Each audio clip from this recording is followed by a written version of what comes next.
how to calculate your macros. So, people that say macros don't make sense, they don't like to use macros, they really just don't understand the science of things and the reality of the situation. Even a meal plan is based off of macros and calories, right?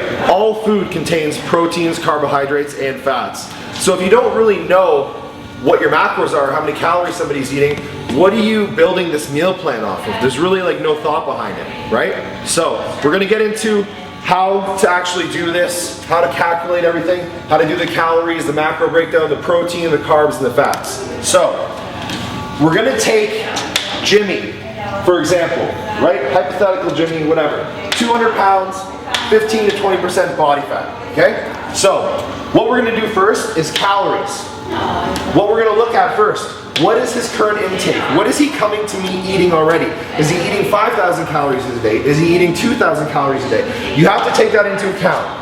Is his calorie expenditure going to increase? Meaning, when I give him his program, is he going to be doing more cardio? Is he going to be doing more training? Are his requirements going to be so that he actually needs more calories than he was consuming before? So you got to take all these things into consideration. So, calories per pound of body weight, right? 10 calories per pound of body weight is on the fairly low end of things. 15, moderate to high end of things, okay? Somewhere in between here, typically you're gonna be safe, right? But we're gonna take everything into account here, right? We gotta use our heads when we're doing this. So, basically I'm gonna say Jimmy's gonna need 12.5 calories per pound of body weight. So he's 200 pounds times 12.5 calories per pound of body weight. Jimmy is gonna be eating 2,500 calories. So, one of the most important steps here, protein. How do we calculate protein? Body weight times 1 to 1.5 grams per pound of body weight. That's how we're gonna calculate it. 1 gram if he's really fat. Okay guys? We wanna go by body mass, but we also wanna go by muscle mass. Okay, so if someone is really, really fat, they might weigh 300 pounds.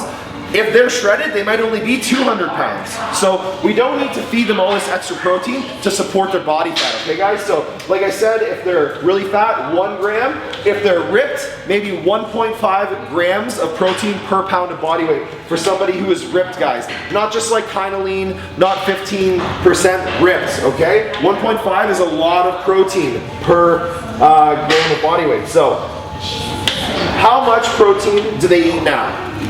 Why I'm saying this is because say you have somebody that's eating 100 grams of protein, but maybe we do this calculation and really they require 200. Somebody's not going to be able to handle doubling their protein intake. Their stomach's not going to be able to handle it. They're not going to be able to digest it. It's just not going to go well. You need to gradually do things. You need to gradually build up the protein intake, okay? So you have to take that into consideration. So, Jimmy, 200 pounds. Like I said, he's about 15 to 20% body fat. So what I'm going to do is I'm going to do him 1.25 grams of protein per pound of body weight. I think that's a good spot for Jimmy, right? Which is going to equate 250 grams of protein per day. Boom, that's it. Protein's done. Okay. Carbs and fats. I think this is where people really can't wrap their head around it. Do I go with more carbs? Are more carbs better? Are high fats better? Do I need to be no carbs, high fat, high carbs, low fat, right? Guys, stop overcomplicating it. You want to be able to eat carbohydrates and fats so that your metabolism can use both of them as energy sources. If you only eat carbs, your body's going to be really shitty at using fats for energy sources. If you only eat fats, your body's going to not respond well to carbohydrates.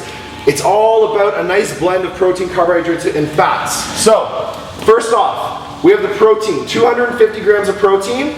There's 4 calories per gram of protein, which equals 1,000 calories in our protein.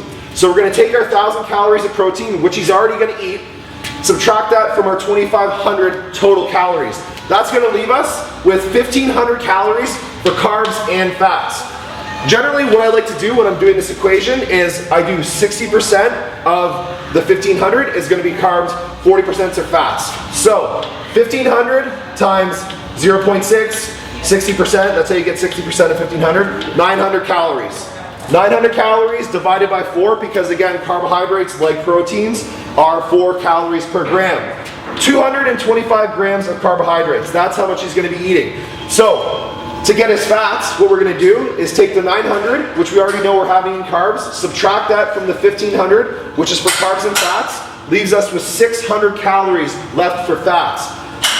When we come to here, guys, notice this number here, 9, different than the 4. Fats contain 9 calories per gram of fat, okay? So 600 is what we're left with after the protein and the carbohydrates. Divided by 9 is gonna leave us with 66. Let's just say 70. So 70 grams of fats, guys. So here are our total macros for Jimmy. He's gonna be eating 250 protein, 225 carbs, and 70 grams of fats. And something I wanna preface to you guys is, I think it's always better to start somebody at a little bit of a higher intake, okay? You can always come down with the calories, right? But if you start somebody at too low of an intake, their body could adapt to it very fast, and then you're already in a very poor situation. You can always come down with the calories, right? You want to give them enough calories so that when they start a new training program, it's going to be very intense. They're going to be pushing themselves. There's going to be a lot of muscle damage. They're going to need to recover from that. So a little bit more at the start is better because you can always pull down, okay guys? So that's it. That is how you calculate your macros.